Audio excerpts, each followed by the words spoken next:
Thin thread was a system that did work. Thin thread was a system that we knew we were able to keep up with chatter. We were able to get in all of this information, these snippets from all over the world, process them quickly, and figure out what was going on. We could have picked up that chatter through thin thread, but instead you had General Hayden that wanted to reward his buddies, and he came forward with Trailblazer. Lay that out for us a little bit. Thin thread, it was a system that was in place working, wasn't it?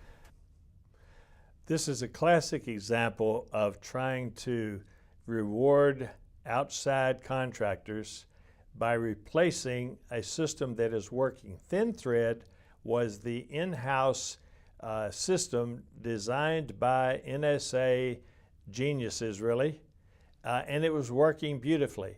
And the fact is that thin thread, as it was working, General Hayden came in and said, no, we're going to change this thing over. We're going to stop using the system designed by in-house government workers that have been working forever and working highly effectively. We're going to replace it. We're going to outsource this, and we're going to bring up this new system called Trailblazer.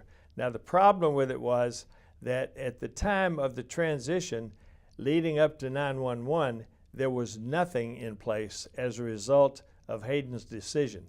Hayden then put Trailblazer into place. The people who designed, the whistleblowers in this case, were the people who had designed and implemented and run thin thread successfully for years. They came forth and they said, this is not working, it's a boondoggle, there's corruption going on here in the bidding.